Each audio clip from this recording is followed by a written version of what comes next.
Okay. Indeed. I am checking my audio with my eyes because I have little flashing lights that indicate sound, so I'm just checking that out. I hope we can all hear me. Hope you can hear me, I can hear us, and I hope you can hear the videos that we play. Let me just double check. Checking that out. I hope we can all hear me. Hope you can hear me, I can hear us, and I hope you hear that we play. Let me just double check. All right, we're off. I believe I kind of heard it. I don't know if it's nice and loud enough or what's the deal. Let's listen again. With my eyes, because I have little. Doesn't sound of any sounds, I don't think. Flashing lights that indicate sound, so I'm just checking that we play. All right. Well, don't worry, we don't have any. Let me just double check. Viewers or listeners yet. Come on now. All right, we're off.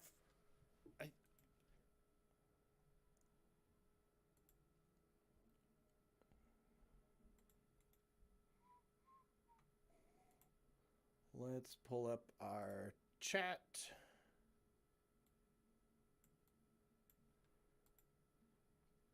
Let's see. Is this making any sound? I'll just play a little YouTube video real quick. Let's see if it's going. Don't let up, so be yours! I don't know. Hey, so he said fight until dawn, but it's like 4:30 p.m. So it's more like we're waiting until dawn to fight, right? Yeah, we got like 12 hours here. Yeah.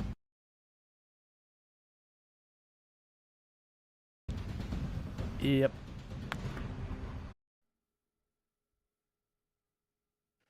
Don't let up, so be yours! I don't know. Hey, so Okay, thank you. I'm going to re-look at these levels here. Okay. I turned my input up a little bit.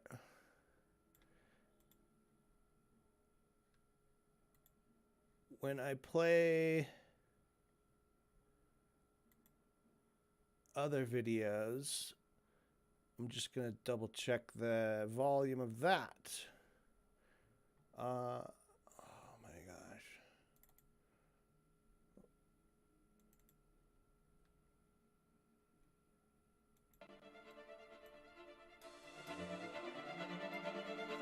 Okay, that's output capture. Oh, let's put on mine. All right. How is that? Is the volume any better? The sound?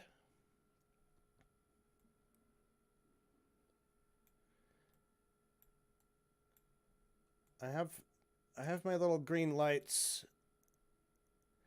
Little green lights are going. And they appear to be normal, but I don't know.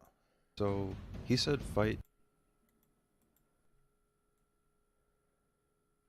The volume on the video is better. Okay, good.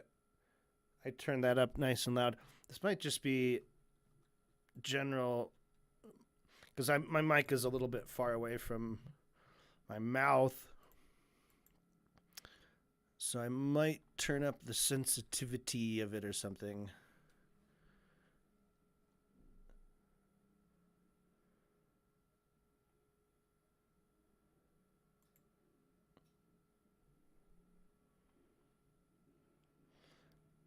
Do do do do do do do do do.